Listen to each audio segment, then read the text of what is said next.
এনেকুৱা কিছুমান বিশেষ সামগ্ৰী আছে, সেই সামগ্ৰীসমূহেৰে যদি শিৱলিংগত অভিষেক কৰা যায়, অভিষেক কৰাজনে বিশেষ ধৰণৰ কিছুমান পজিটিভ এনাৰ্জি বা বিশেষ ধৰণৰ ফল লাভ কৰে। সেইখিনি কথাই আজি এই ভিডিঅ'টোৰ যোগেৰে আপোনালোকৰ আগত তুলি ধৰিবলৈ গৈ আছোঁ। আৰু এইখিনি কথা যে মই কৈছোঁ, এইখিনি মই কোৱা কথা নহয়, এইখিনি শিৱপুৰাণকে আদি কৰি বিভিন্ন শাস্ত্ৰত উল্লেখ আছে।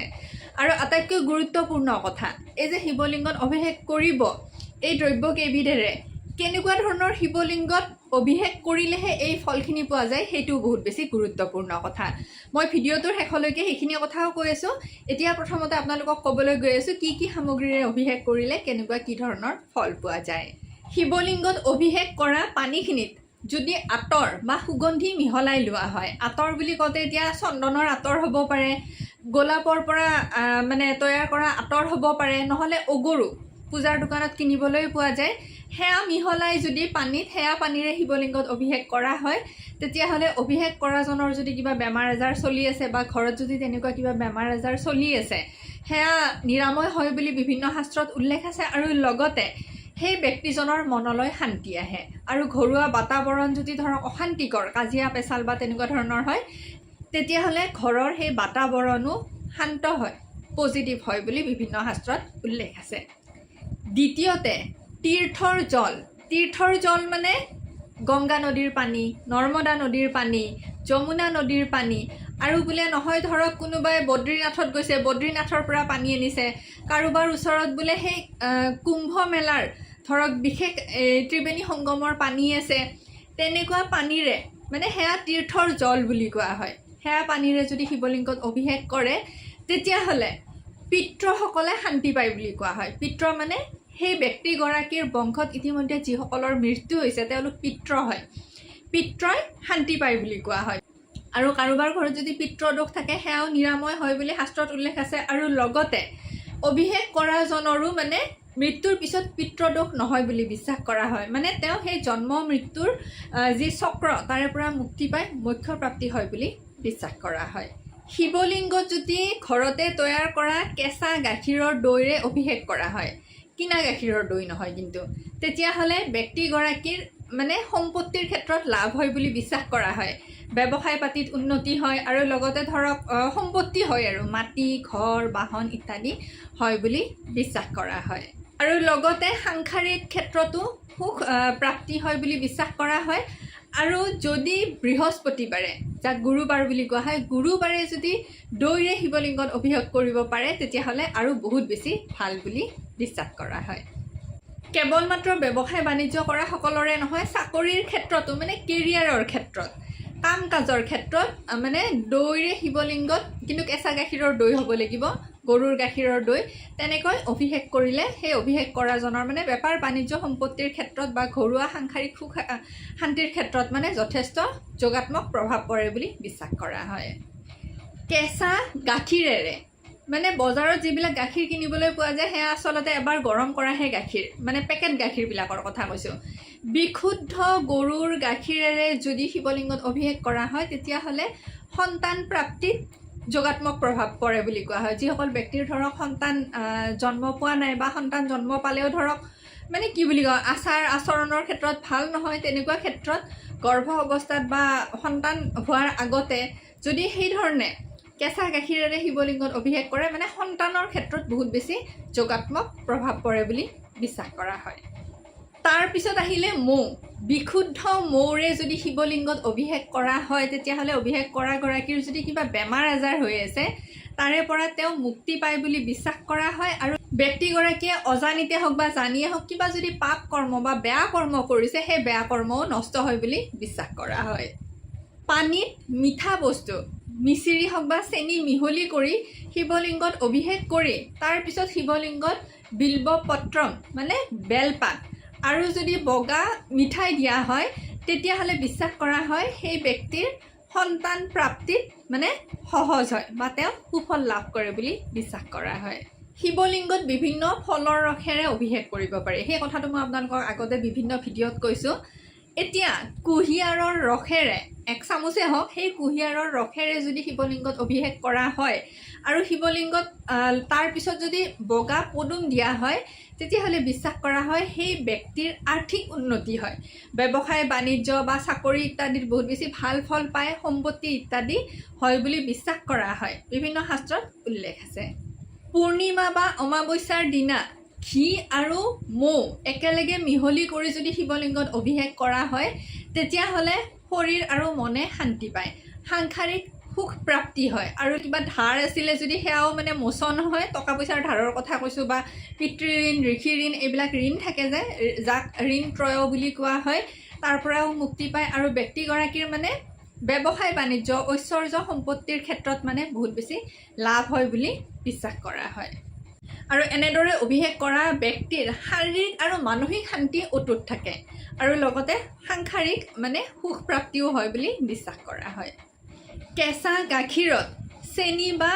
মিচিৰি মিহলি কৰি মানে গাখীৰখিনি মিঠা কৰি লৈ যেতিয়া শিৱলিংগত অভিষেক কৰা হয়, আৰু সেই ধৰণে অভিষেক কৰাৰ পিছত শিৱলিংগ মানে কেশৰ বুলি কোৱা হয় যে কেশৰ আৰু বগা চন্দন দিলে তেতিয়া কি হয়, মানসিক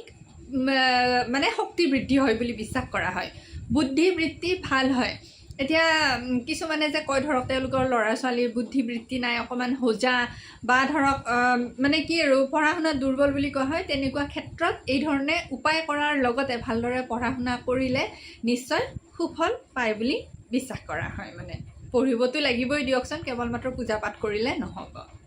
এই যে ব্ৰহ্ম মুহূৰ্ত বুলি কোৱা হয়, মানে সূৰ্য উদয়ৰ ধৰক প্ৰায় 1 ঘণ্টামান আগতে সেই ব্ৰহ্ম মুহূৰ্তত বিশুদ্ধ ঘি আৰু কেঁচা গাখীৰ মিহলি কৰি যদি শিৱলিংগত মানে অভিষেক কৰা হয় তেতিয়াহ'লে কাৰোবাৰ যদি বহুত বেছি কিবা দুৰাৰোগ্য বেমাৰ হৈ আছে বা তেনেকুৱা কিবা হৈ আছে, ৰোগ আদি নিৰাময়ৰ ক্ষেত্ৰত যোগাত্মক প্ৰভাৱ পৰে বুলি বিশ্বাস কৰা হয়। কুশ বনৰ নাম শুনিছে চাগে, পূজাত যে ব্যৱহাৰ হয়, কোহ বন বুলিও কোৱা হয়, পূজাৰ দোকানত বিচাৰিলে পাবয়ে।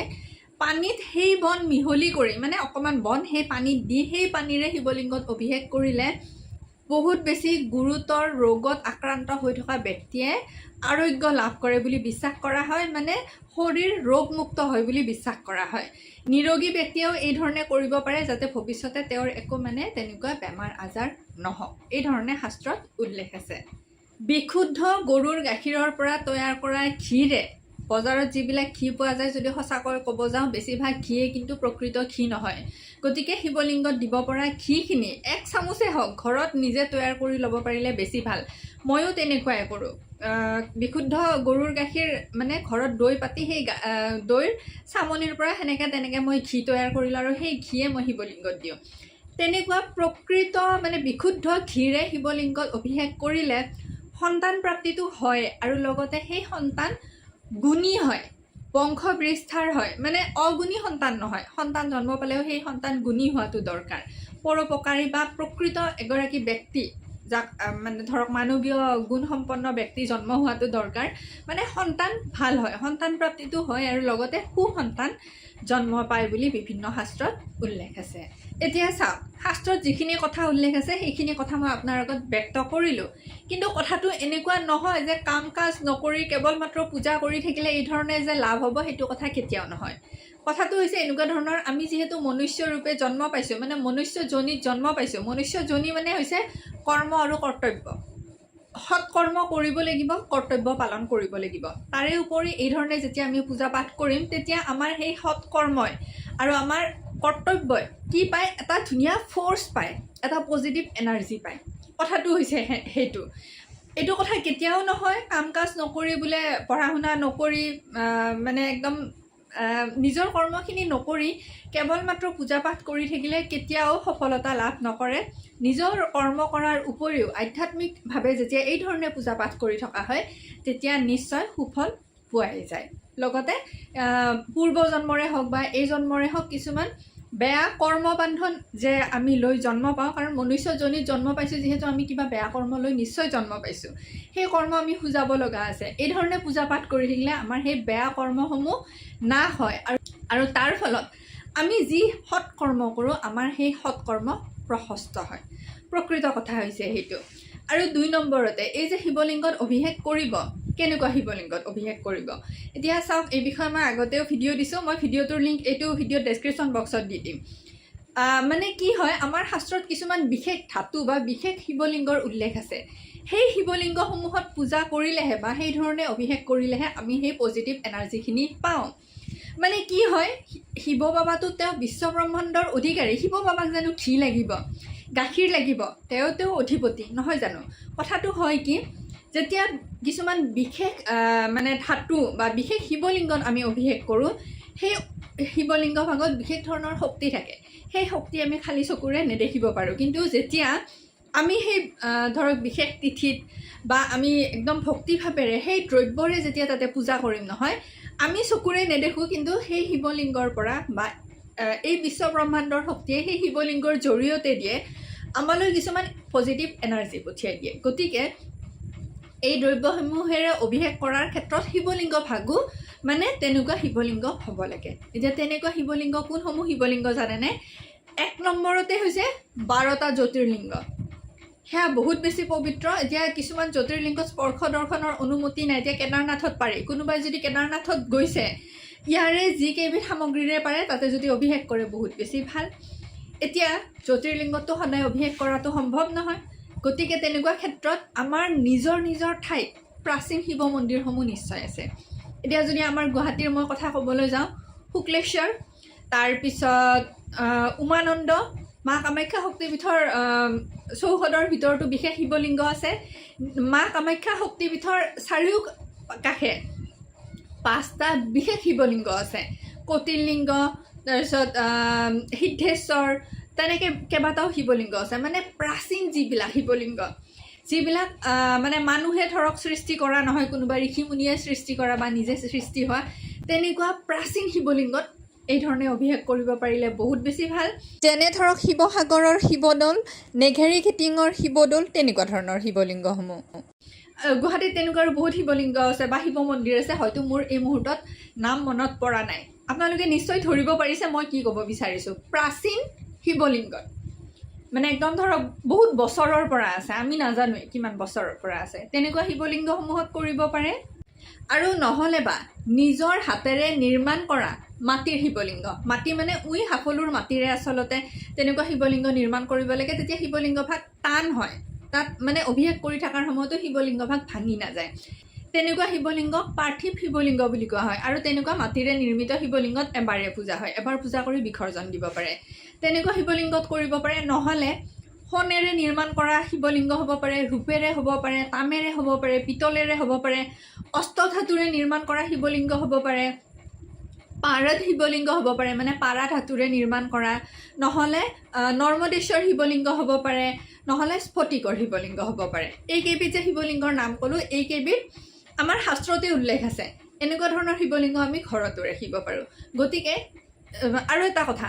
চিমেণ্টেৰে নিৰ্মিত শিৱলিংগত কিন্তু পূজা কৰিলে ফল নধৰে এইটো কথা কিয় বহুতে ভুল কৰে মই নাজানো সদ্যহতে আমিও আমাৰ সূৰ্য কনষ্ট্ৰাকশ্যনৰ ফালৰ পৰা এটা শিৱ মন্দিৰ নিৰ্মাণ কৰি দিছোঁ পাঠশালাৰ লাচিত নগৰত সেই মন্দিৰৰ গৰাকীয়ে মানে চিমেণ্টৰ শিৱলিংগ দিব বিচাৰিছিলে আমিতো একদম মানে বহুত মানা কৰিছোঁ আৰু যে নহ'ব যিহেতু আমিও মন্দিৰ ভাগ নিৰ্মাণ কৰি দিছোঁ খৰচ পাতি তেওঁলোকৰে কিন্তু আমাৰ এটা নৈতিক কৰ্তব্য থাকে ন শুদ্ধ শিৱলিংগ ভাগ নিৰ্মাণ কৰা আমি ক'ব লাগে আমি কোৱাৰ পিছত তেওঁলোকে তাতে নৰ্মদেশ্বৰ শিৱলিংগ দিছে মানে চিমেণ্টৰ শিৱলিংগত পূজা নহয় চিমেণ্ট এবিধ কৃত্ৰিম ক'তোৱে উল্লেখ নাই আমাৰ শাস্ত্ৰৰ ক'তো উল্লেখ নাই গতিকে মইতো অনুৰোধ জনালোঁ যিসকলে শিৱ মন্দিৰ নিৰ্মাণ কৰে চিমেণ্টৰ শিৱলিংগ নিদিব পাৰিলে নৰ্মদেশ্বৰ শিৱলিংগ দিয়ক আৰু নহ'লে তেনেকুৱা কিবা শাস্ত্ৰত উল্লেখ থকা শিৱলিংগ দিব লাগে কাৰণ কিয় সেই শিৱলিংগ ভাগত বহুতে পূজা কৰিব পূজা কৰি যদি ফলে নাপায় এনেতো এটা মন্দিৰ নিৰ্মাণ কৰি লাভ নাই দিয়কচোন হয়নে আৰু এই ধৰণে যে বিভিন্ন সামগ্ৰীৰে অভিষেক কৰিব পাৰি কেইবিধমান সামগ্ৰী বিশেষ তিথিত দিব পাৰিলে বেছি ভাল তাৰে উপৰিও কেৱল মাত্ৰ শাওনৰ সোমবাৰ বুলি নহয় আপোনালোকৰ যেতিয়াই মন যায় বিশেষ তিথি হওক বা যেতিয়াই মন যায় শিৱলিংগত এই ধৰণে নিশ্চয় অভিষেক কৰি পূজা কৰিব পাৰে আৰু সকলোতকৈ ডাঙৰ কথাটো হৈছে মনত ভক্তি আৰু বিশ্বাস থকাটো মনত যদি ভক্তি আৰু বিশ্বাস নাথাকে প্ৰমাণ চাবৰ কাৰণে কামবোৰ কৰে তেতিয়াহ'লে কিন্তু ফল নধৰে আৰু লগতে নিজৰ কৰ্ম সঠিক ৰাখিব লাগিব আশা ৰাখিলোঁ ভিডিঅ'টো নিশ্চয় আপোনালোকৰ অকণমান টিকলামান হ'লেও কিবা এটা কামত আহিছে কিবা যদি প্ৰশ্ন আছে নিশ্চয় সুধিব মই উত্তৰ দিবলৈ চেষ্টা কৰিম ঠিক আছে বাৰু তেতিয়াহ'লে মোৰে কোনোবা এটা অন্য ভিডিঅ'ত অতি সোনকালে আপোনালোকক পুনৰ লগ পাই আছোঁ জয় মা কামাখ্যা ওম নমঃ শিৱায়